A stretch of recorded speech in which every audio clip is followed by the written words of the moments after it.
Halo adik-adik semua, kembali lagi bersama Kak Tride dalam channel pembelajaran Tridewi 08. Bagaimana kabar adik-adik semua? Kak Tride harap semoga semua selalu dalam keadaan sehat dan tetap semangat untuk terus belajar. Kembali lagi di video kali ini kita akan membahas mengenai soal penilaian akhir semester atau PAS untuk kelas 5 SDMI untuk tema 3 pada semester 1. Nah, jadi ini adalah lanjutan video sebelumnya yaitu mengenai pembahasan PAS kelas 5 untuk tema 1 dan 2. Bagi adik-adik yang belum sempat menyimak video pembahasan PAS tema 1 dan 2, adik-adik bisa simak kembali dengan cara klik link yang ada di kolom deskripsi. Nah, baiklah, bagi adik-adik yang baru bergabung bersama channel ini, jangan lupa untuk klik tombol subscribe dan juga nyalakan lonceng notifikasinya agar adik-adik selalu mendapatkan informasi terbaru mengenai video pembelajaran dari channel ini. Baiklah adik-adik, tanpa berlama-lama kita langsung saja ke pembahasan soalnya. Oke, baiklah adik-adik, ini adalah soal PAS untuk tema 3 mengenai makanan sehat kelas 5 semester 1. Oke, langsung ke soal yang pertama. Keragaman budaya Indonesia harus kita sikapi dengan titik-titik. Oke, di sini ada keragaman budaya adik-adik. Artinya terdapat lebih dari satu budaya yang ada di Indonesia. Nah, sikap kita terhadap hal tersebut yaitu yang A bersikap acuh tak acuh. Nah, apabila kita memiliki sikap acuh tak acuh, maka tidak akan ada hubungan yang harmonis adik-adik. Kemudian yang B itu ada santai dan pasif. Nah, di sini ada kata pasif. Pasif itu artinya kita tidak menerima dengan lapang dada berkaitan dengan keragaman budaya tersebut adik-adik. Nah, hal ini juga bukan. Kemudian yang C itu ada saling menghormati.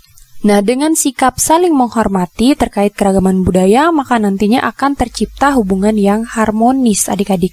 Kemudian yang D, mempelajari budaya sendiri. Nah, kita tidak hanya mempelajari budaya sendiri adik-adik, tetapi juga mempelajari budaya daerah lain untuk menjaga keragaman budaya yang ada di Indonesia. Nah, maka keragaman budaya Indonesia itu harus kita sikapi dengan saling menghormati agar tercipta suasana yang harmonis adik-adik. Kemudian soal yang kedua, keberagaman bangsa Indonesia dapat dibentuk oleh banyaknya jumlah suku bangsa yang tinggal di wilayah Indonesia dan tersebar di berbagai pulau serta wilayah di penjuru Indonesia. Setiap suku bangsa memiliki ciri khas dan karakteristik sendiri pada aspek titik-titik. Nah, di sini yang ditanyakan adalah suku bangsa memiliki ciri khas dan karakteristik pada aspek yaitu sosial dan budaya adik-adik.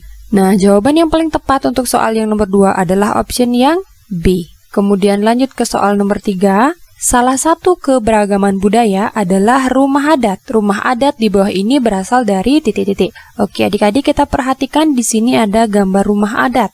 Nah, gambar rumah adat ini yaitu gambar dari rumah gadang adik-adik. Nah, rumah gadang itu berasal dari Provinsi Sumatera Barat. Nah, nomor 3 jawaban yang paling tepat adalah option yang A. Oke, perhatikan di sini ada Jawa Barat.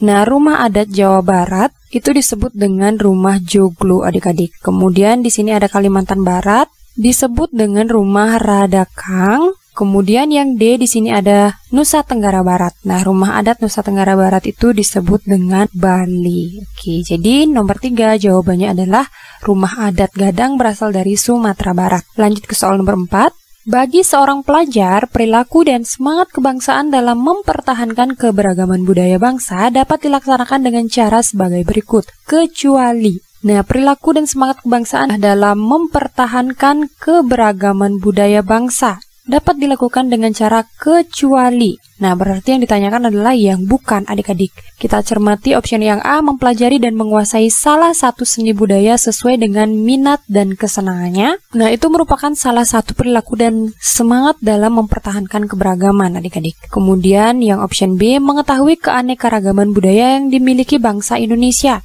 juga merupakan perilaku untuk mempertahankan keberagaman budaya. Kemudian yang C, menyerang budaya asing yang masuk ke Indonesia. Nah, di sini ada menyerang budaya asing. Jadi, itu tidak benar adik-adik mengenai perilaku untuk mempertahankan keberagaman budaya. Kemudian yang D, merasa bangga terhadap budaya bangsa sendiri. Nah, kita patut berbangga terhadap budaya bangsa kita sendiri adik-adik. Nah, maka yang bukan merupakan perilaku dan semangat kebangsaan dalam mempertahankan kemerdekaan adalah yang option C, yaitu menyerang budaya asing yang masuk ke Indonesia. Lanjut ke soal nomor 5. Kegiatan berikut yang menunjukkan kerjasama di lingkungan masyarakat adalah kerjasama di lingkungan masyarakat. Yang A, membersihkan selokan seorang diri. Nah, ini bukan menunjukkan kerjasama adik-adik karena bekerja dengan seorang diri seperti itu. Kemudian yang B, menolong tetangga yang membutuhkan bantuan. Nah, di sini ada menolong tetangga. Itu artinya kita sudah bekerja sama dengan lingkungan masyarakat, adik-adik.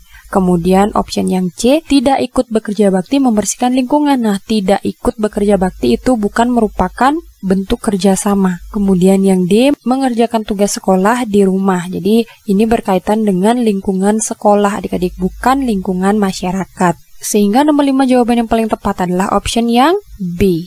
Lanjut ke soal nomor 6. Berikut ini yang merupakan ciri-ciri pantun adalah titik-titik. Yang A bersajak ABBA. Nah, pantun itu memiliki ciri yang pertama itu bersajak ABAB, adik-adik. Kemudian yang nomor 2, baris pertama dan kedua itu disebut dengan sampiran. Kemudian baris ketiga dan keempat itu disebut dengan isi. Berikutnya yaitu setiap baris terdiri dari 8 sampai dengan 12 suku kata. Nah, berdasarkan ciri-ciri tersebut, maka ciri-ciri pantun yang benar dari keempat option ini yaitu yang option D. Setiap baris terdiri dari 8 sampai dengan 12 suku kata. Kemudian lanjut ke soal nomor 7.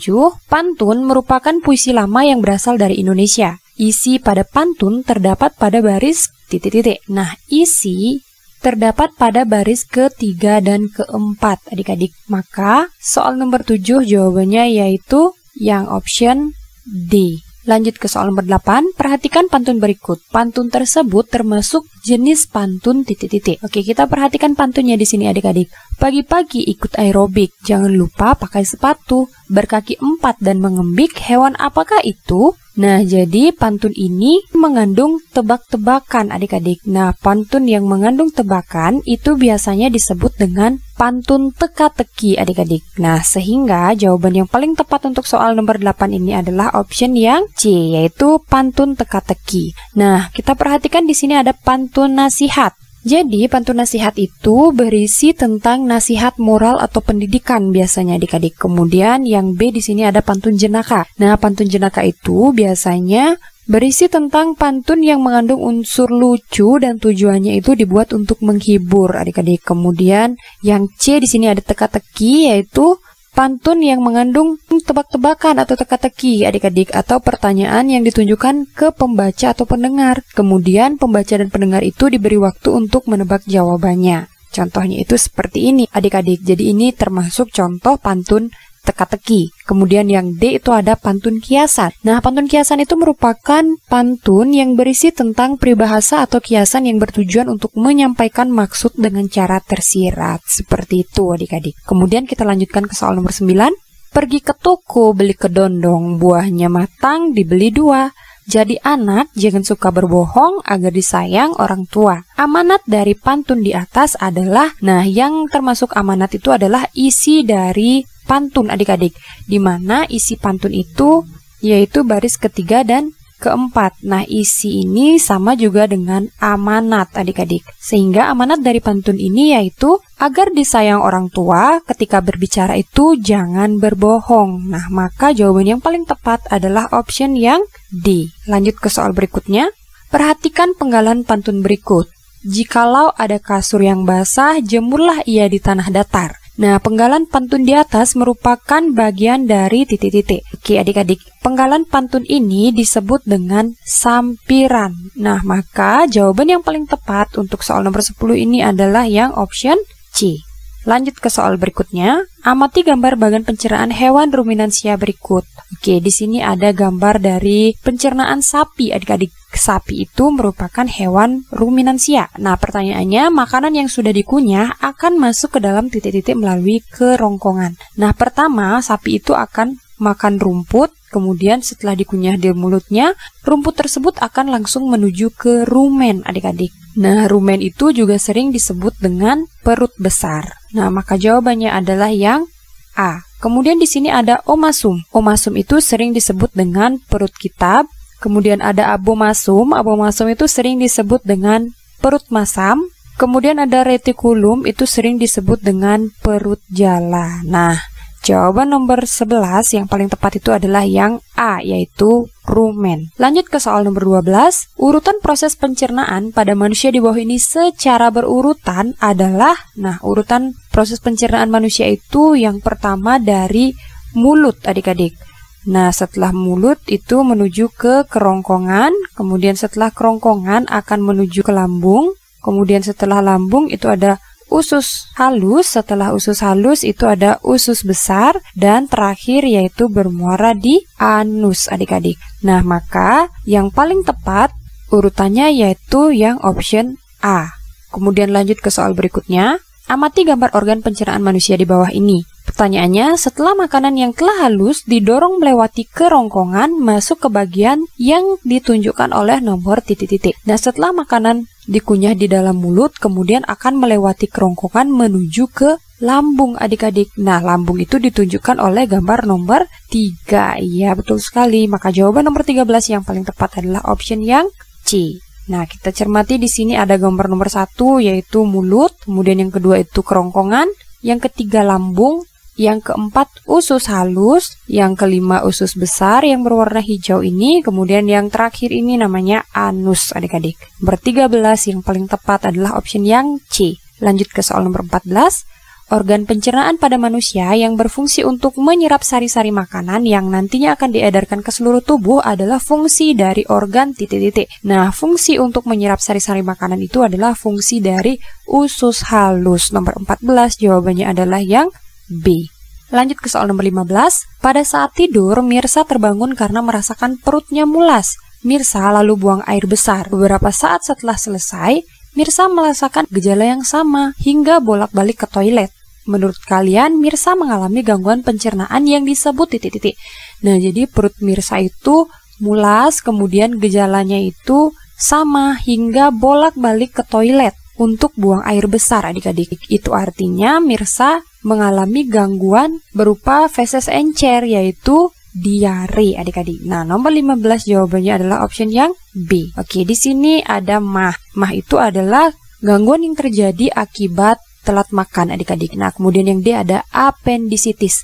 Nah, apendisitis itu juga sering disebut dengan radang usus buntu. Kemudian lanjut ke soal nomor 16. Manusia perlu berinteraksi dengan orang lain maupun kelompok lain. Oleh karena itu, manusia disebut sebagai makhluk titik-titik. Ya, disebut dengan makhluk sosial, yaitu makhluk yang perlu berinteraksi dengan orang lain, adik-adik. Kemudian lanjut ke soal nomor 17. Ibu mendampingi Desta mengerjakan tugas yang diberikan sekolah. Pernyataan di samping merupakan contoh interaksi antara titik-titik. Ya, di sini ada ibu dan Deva, yaitu merupakan individu dan individu, adik-adik. Sehingga ini merupakan contoh interaksi antara individu dengan individu. Nomor 17 jawabannya adalah yang A. Lanjut ke soal nomor 18. Salah satu contoh bentuk interaksi manusia dengan lingkungan budaya adalah, nah, yang A, petani menjual panennya ke pasar, itu bukan merupakan hubungan manusia dengan budaya. Kemudian yang B, konsumen membeli sayur dari penjual, juga bukan merupakan interaksi manusia dengan lingkungan budaya. Kemudian yang C, petani menyesuaikan waktu tanam dengan musimnya. Nah, ini juga bukan merupakan interaksi antara manusia dengan budaya. Kemudian yang D, belajar tari daerah di sanggar tari. Nah, tari daerah itu merupakan bentuk interaksi manusia dengan lingkungan budaya, sehingga nomor 18 jawabannya adalah yang D. Lanjut ke soal nomor 19. Amati gambar berikut. Kegiatan jual beli di pasar seperti gambar di atas merupakan jenis interaksi lingkungan di bidang titik-titik. Oke, jadi kegiatan jual beli di pasar itu merupakan interaksi dalam bidang ekonomi, adik-adik, yaitu untuk memenuhi kebutuhan manusia. Maka nomor 19 jawabannya yang A. Lanjut ke soal nomor 20. Di bawah ini yang termasuk bentuk pemanfaatan ilmu pengetahuan dan teknologi dalam interaksi manusia dengan alam adalah yang A, menanam padi saat musim penghujan. Nah, itu bukan merupakan pemanfaatan teknologi. Nah, itu berkaitan dengan alam, adik-adik.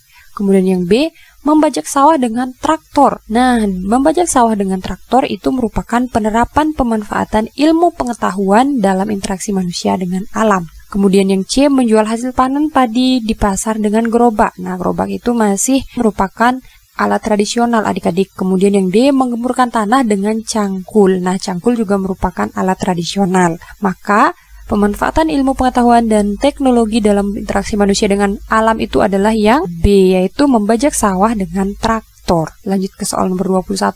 Perhatikan pernyataan berikut. Pernyataan di atas merupakan ciri-ciri dari tangga nada titik-titik. Lagu bersifat gembira, kemudian bersemangat, biasanya diawali dan diakhiri dengan nada do, namun tidak menutup kemungkinan diawali dengan nada sol dan diakhiri dengan nada do. Nah, ciri-ciri ini biasanya dimiliki oleh tangga nada diatonis mayor, adik-adik. Nah, nomor 21 jawabannya adalah option yang A. Lanjut ke soal nomor 22. Lagu Desaku Yang Kucinta diciptakan oleh titik-titik. Nah, lagu Desaku Yang Kucinta itu diciptakan oleh Liberty Manik, adik-adik, atau sering disebut dengan El Manik. Nomor 22 jawabannya yang C. Nah, berikutnya nomor 23. Berikut yang termasuk alat musik ritmis adalah alat musik ritmis. Nah, alat musik ritmis itu merupakan alat musik yang membunyikan nada-nada tertentu, adik-adik. Contohnya itu ada drum, gendang, tamborin, kastanye, dan lain sebagainya. Nah, sehingga salah satu contohnya di sini yaitu gendang. Nomor 21 jawabannya adalah yang D. Kemudian di sini ada piano, kemudian seruling, sasando. Nah, itu merupakan contoh alat musik melodis, adik-adik. Nah, alat musik melodis itu merupakan alat musik yang jika dimainkan akan merangkai susunan nada yang merupakan melodi dari sebuah lagu. Kemudian lanjut ke soal nomor 24. Tarian di bawah ini yang menggunakan pola lantai di atas adalah tari titik-titik. Nah, ini adalah pola lantai melingkar, adik-adik. Biasanya pola lantai melingkar itu digunakan pada tarian kecak. Nomor 24 jawabannya A. Nah, di sini ada tari saman. Nah, tari saman itu biasanya menggunakan pola lantai horizontal. Kemudian yang C di sini ada seudati, itu biasanya menggunakan pola lantai gabungan, adik-adik. Kemudian yang D itu ada bedaya ketawang. Nah, bedaya ketawang itu biasanya menggunakan pola lantai diagonal. Nah, maka nomor 24 jawaban yang paling tepat adalah yang option A. Kemudian soal nomor 25 atau soal yang terakhir yaitu alat berikut yang digunakan untuk membuat batik adalah, nah, alat-alat yang digunakan dalam membuat batik itu ada kain mori, kemudian ada malam, canting, kompor, saringan, gawangan, dan juga pewarna. Nah, berdasarkan option yang ada, yang paling tepat itu adalah yang option D, yaitu canting, adik-adik. Oke, baiklah, demikian penjelasan K3D mengenai soal pembahasan penilaian akhir semester atau PAS untuk kelas 5 tema 3. Semoga apa yang K3D sampaikan dapat dengan mudah kalian pahami dan juga semoga bermanfaat. Nah, apabila video ini bermanfaat bagi adik-adik, jangan lupa untuk like, komen, dan juga share video ini sebanyak-banyaknya agar semakin banyak teman-teman kalian di luar sana yang mengetahui pembahasan mengenai PAS untuk tema 3 di kelas 5 ini. Dan jangan lupa juga untuk selalu dukung channel ini dengan cara klik tombol subscribe dan juga nyalakan lonceng notifikasinya agar adik-adik selalu mendapatkan pemberitahuan terbaru dari channel pembelajaran ini. Baiklah adik-adik, akhir kata K3D ucapkan terima kasih dan sampai jumpa pada video selanjutnya.